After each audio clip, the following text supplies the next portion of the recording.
Hey, what's up, everybody? It's your boy Taz, and you are listening to another episode of the Intro Podcast with my co-host. Right to the left of me, I have your boy T in the building, and then I have the one and the only. Y'all know what it is. It's Willie Beeman. What's up, fellas? How y'all doing on today? I am great, man. I am in a great space. man. Glad the week is over. Yeah, I know Tez, man. We've had offset conversations. Been grinding. It's been a minute since we sat down, bro. Like, Facts. I Yeah. keep on saying, like, when I see y'all on Sundays, I be like, I actually miss y'all. Nah, for real. Like, I pride myself in saying that I can do that because before I be like, I'm glad I'm not around XYZ. Right. But like, I actually miss whenever I'm not around you guys. Montez, Yes, sir. the cruise, what's up? Man, if you've never been Yeah. cruising anywhere, Yeah. it don't matter where you're going. I highly recommend it. Facts. The arrest was much needed because they constantly work your boy like a Hebrew slave. Yeah. You know what I'm talking about? So came right back to it and back at it. So So I definitely enjoyed it though. where did you go? Whew, I went to Coco Cay, that is in the Bahamas. I went to Cozumel and Puerto Costamaya in Mexico. I went to Walmart and I went to the dollar store. Dollar right up the store. street from my house. Target. That part, yeah. Wait, he Talking about it felt like you couldn't afford that one too, huh? Man, I The was trip like, up the street was a little expensive. I feel you though. gas ain't no joke Man, these what? days, man. Right. Gas, Shoot. the groceries, can't get no eggs. Man, it's crazy. Oh my God. Y'all president said that the first thing he was gonna do once he get in office is lower prices. I ain't seen nothing lower yet, but that's just me and my pocketbooks. Y'all bank accounts may be a little bit different than mine, but I haven't seen that just yet. I asked you before the show, but like, how did you feel the day, like the very last day, whenever it was time to come back to Earth? Yeah, that was a good old back to reality moment. Yeah, man. But that trip was just long enough to where you weren't like, all right now. Yeah, so it was good. That's it was good. It was That's just long good. enough for sure. And of course, this past Sunday, I was not unable to be there due to situations beyond my control. But I saw video on social media. Mr. Wills ministered at the Christ Cathedral Church. Say it And again, ministered. He didn't dance He this time. He ministered. ministered this past weekend, man. There's something new going on when you are in front of people ministering and dance. Like, what's going on? I don't know. It's just, I guess it's this new level of vulnerability and transparency. Wow, through yeah. my worship. Just laying it all on the line. There's a song called "All I Have to Give" by Mally Music. It's a throwback, but it's one of the most powerful songs. If you ever get a chance to listen to it, powerful song. So that's kind of where I am, man. Just giving the Lord all I have to give, in spite of the failures, the flaws, the situations I've been put in, the guilt, the shame, different stuff like that. I just know there's another new level of that, and I'm willing to share it. Yeah, because I know off camera we got sat down there. We had a discussion about a couple things, and from that discussion to what I see now, it's like the things that we're dealing with is making us stronger in other places of our lives. That for me now, it all makes sense why I'm dealing with certain things, because you guys know recently, and if you've been following me on social media, I talk about it all the time. It seems like every time I get a word from God, every time somebody prophesies to me and tell me that God is about to do something, I get attacked in my body. This past one, the last person that gave me a word from God and prophesied to me was Bishop Love. And immediately after he gave me the word, I sat down and I was like, okay, let's go. And so he gave me the word Sunday. By Wednesday night, I was in the emergency room being prepped for surgery. Wow. And I was like, what is it? Like, for me, it makes me feel like I'm so close to it. But if the enemy can afflict me so much every time I get a word, I get mad at God and be like, I don't want this no more because it comes with too much. Okay. And I just burned down. I was like, you know what? No, you can't.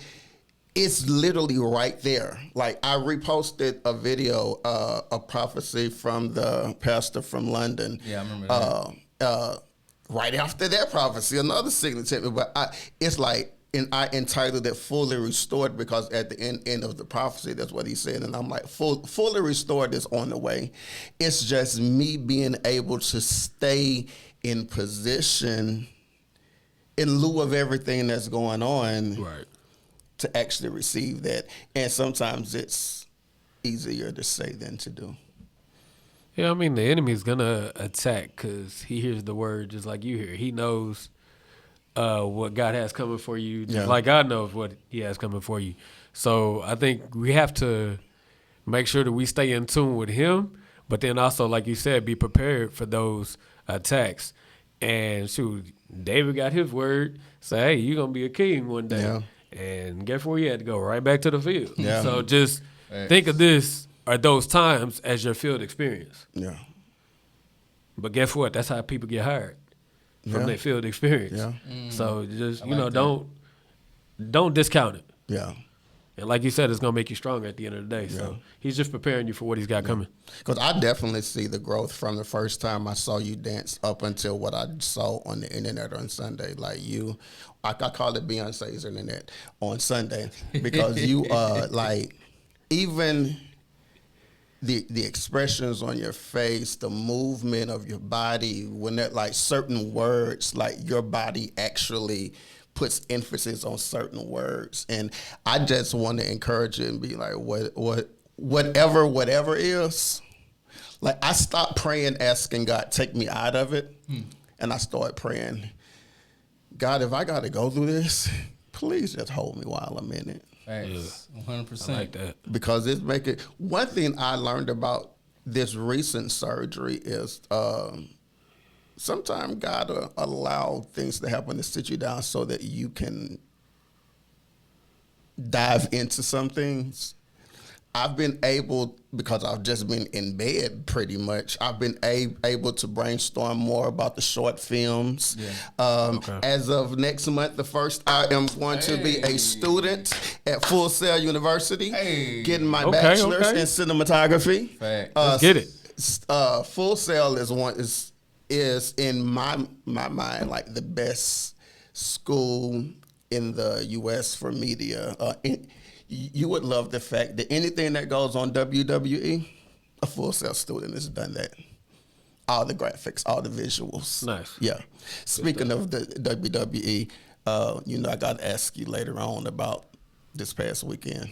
Okay, yeah, we'll talk about it. Yeah, we got to talk about that. Yeah. But yeah, so God, and so it's like, I feel like with all the words, the prophecies that God have given me regarding being the writer, being the film producer, whatever, why not go in and learn everything? Right. Just in case if you hire somebody who decides they don't want to do their job or they just walk off and quit, your project don't have to quit. Yeah. You just, Right. do a couple things. And I can't, what do I say? I don't want to lose this thought, but to add to what you talked about a few minutes ago about praying those specific prayers of God, if you're going to let me go through this, be in there with me. It takes me back to the story of Shadrach, Meshach, and Abednego when they were in the fiery furnace and the fourth man showed up, which was Jesus. And so to me, the revelation is the fire is not intended to burn you. It's also intended to burn away things that are on the inside of you that should no longer be there. Yeah. Some things that we hold on to that we shouldn't be holding on to. The fire is necessary. And I'm not going to lie, I'm glad you said that, because things that I used to desire to do or places I would desire, I used to love to go out to the club. Yeah. I would go there. My bartender knew exactly. I wanted a 151 punch.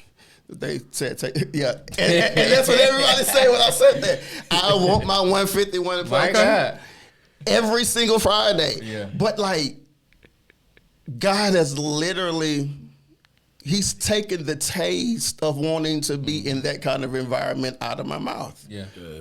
Let me say, the environment, not the drink just yet. No, hey, you ain't got to explain nothing. I got you. We with you. It's like, And at first I was like, is it age? Is it because I'm 40 plus? And I was like, no, because if I had a reason to go, I would go. But I feel like he's changing my audience because of where he's taking me. And being in certain places kind of dilutes what God want to do with me. Mm. And it took me a while to notice it, because then that also came with losing more friends. Because my friends were going out, and whenever I decided not to do it, it was like, nigga, you boring. I was like, yeah, I am. I'll be that. Because the last prophecy said by 2030, I'll be a millionaire. So let me be as boring as I want to be now. Yeah, facts. Boring is cheaper. It's a lot cheaper. A lot cheaper to be boring. It's a lot. Dating, going to the movies, going out to clubs, and you with somebody, and you're in charge of buying the drinks because you with your boo.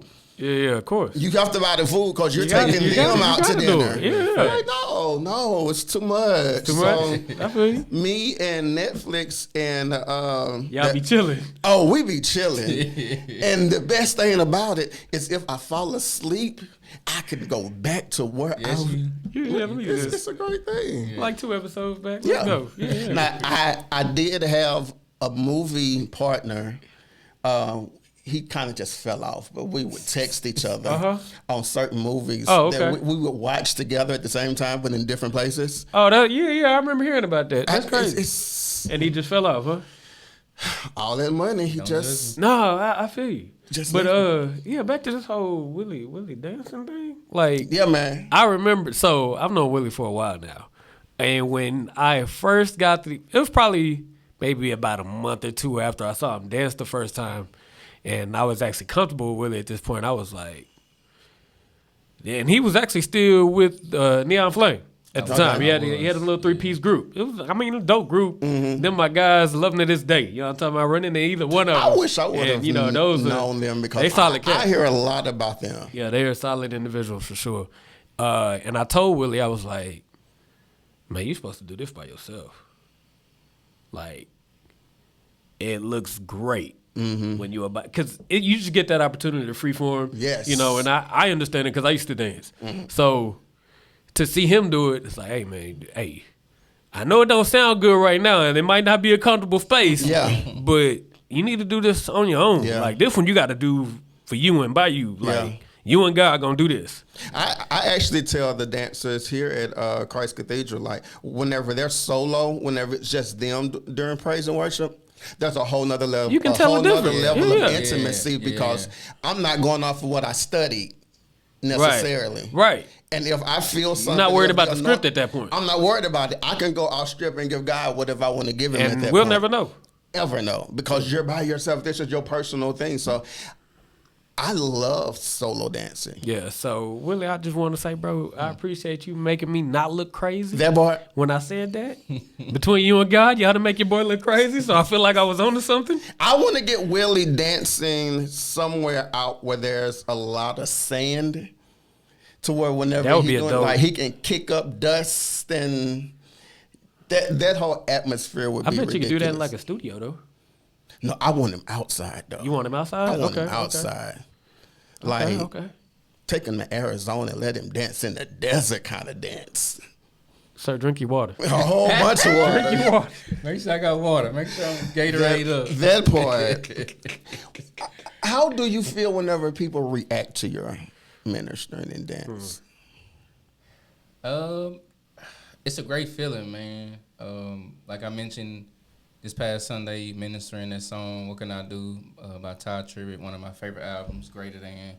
And then getting the feedback from everybody. Like, a lot of people were blessed, by that song. I had a random lady, I think it was Sunday, me and Darrell was going in Vincent to get some cookies or something. She stopped me. She was like, brother, amazing job, but I want to know who sings this song. Yeah. It was like multiple people, man, between Sunday and also Monday when Tez was there. Tay even asked me for the song, so put that man on the spot. I'm very intentional when it comes to song selection, and that was a habit that I built throughout the years with Neon Flame. Like, we were very intentional based on the season we're in when it comes to song selection, because just because the song is great doesn't necessarily mean that God is calling you to it. Mm-hmm. If that makes sense. Yeah.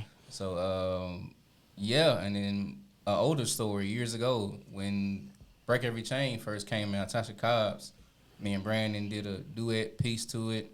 It was a great piece, and we ministered at the Stockyards. They had some type of auditorium down there. They had multiple ministries go there. After the event, we mingling, talking to everybody, and a Hispanic daughter and mother came and stopped us. They were like, man, the daughter approached us. She was like, you guys really blessed me, man, with this piece. And the reason why I'm saying is because I was on the verge of suicide. Wow. And this Break Every Chain piece that you guys did, man, literally saved me from taking my own life. And me and Brandon was just blown away. Yeah. So, yeah, man, you really got to be locked in. Like, this is, we not just up here dancing, man. We not just up here shaking the tail for the light. This is our life. Yeah. This is what has gotten us through life, and still to this day getting me through life. It's a place where I can just be free, no cares in the world. It's just this room, and it's just me and God. Yeah, there's people in the atmosphere, but that's just how I approach it, man. Do you actually see people whenever you dance? I haven't had that experience. You mean as far as like whenever you're in that time period where you're on the floor and you're ministering, do you see you the actually people's see who's faces? in front of you? Oh yeah, of course. I was talking to Terrell during men's locker room on Monday, and he said he almost broke down when I came towards him. He said, "Man, I had to keep it together, bro. Yeah, I was waiting on you to move. I was gonna break down." Yeah. I was saying, "You funny," but I told him, man, that's a strategy that I've implemented in my style is crowd work. Working the crowd, making eye contact, with those words and those facial expressions, So, and even Mama asked me, she's like, "How long does it take you to come up with these pieces?" I'm like, "This is gonna sound crazy, but most of my pieces are Holy Ghost led. Yeah, there's most of the time it's not choreography. It's me meditating with the song, spending time with the song over and over and over and over until it's embedded in my spirit." So when I go before the people, the Holy Ghost, okay, hit this move, do that. Wow. Make a face expression to this person. Okay, take your breath when the beat drop. Like all those elements of the song, that's Holy Ghost, man. And no song is ever the same dance. Yeah. That's the one thing I've learned. Like you can do a song. Like I've never seen you do a song twice and you had the same choreography to it, but they were still as effective as if you literally did choreograph those. So that's dope. Rewind.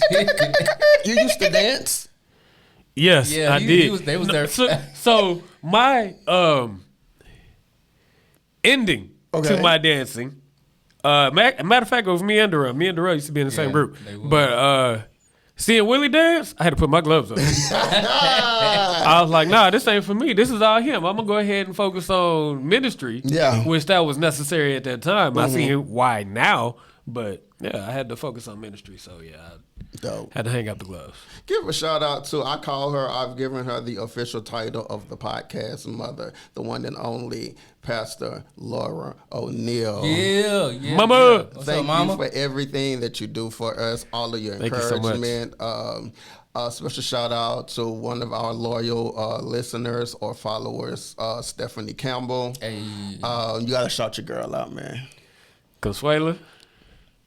Appreciate you always encouraging me, checking in on me. That boy. Seeing when we're going to record next, asking me to go live for it. So, she's always been pushing us for sure. Bad. Willie got to go on and put sis in there because if you don't, I'm going to have to because I told her I was going to start talking about her. You talking about that lady that's like 6'4"? 6'4". The 6'4" lady? She's like WNBA ready right now. Nah, for real. She can still do it. I believe it. in it. Let's put it out there. Shout out to the... Yo, stupid. Shout out to the wifey, Tamika Strickland. 12 years of marriage. What up, sis? Birthday is coming up Tuesday, August 12th. Oh, happy man. birthday. Coming up. Yeah, so when I get out, we're going to go get us some good good old dinner, going wine and dine somewhere. Okay. Well, let's wine and dine then. That's we what's might up. be uncles in a couple months. God dog Hey, it. let What God we do doing it. You know what I'm this? talking about? Let God do it. We're going to watch you on Made a little watch between me and them. Y'all. May the Lord watch, because I don't want to see it until it's over. While we absent one from another. One from it. This we ask. Y'all, we so saved. It's unbelievable. Well, y'all saved. I'm safe. There's a difference. But this is just the intro of the intro, man. We'll be right back because I have one question to ask the guys. The deep dive is going to be handled by the one and only Willie Beeman. We're going to pick back up in just a second. This is the intro podcast. I am Taz. It's your boy T. Hey, it's Willie Beeman. We'll be right back in just a moment.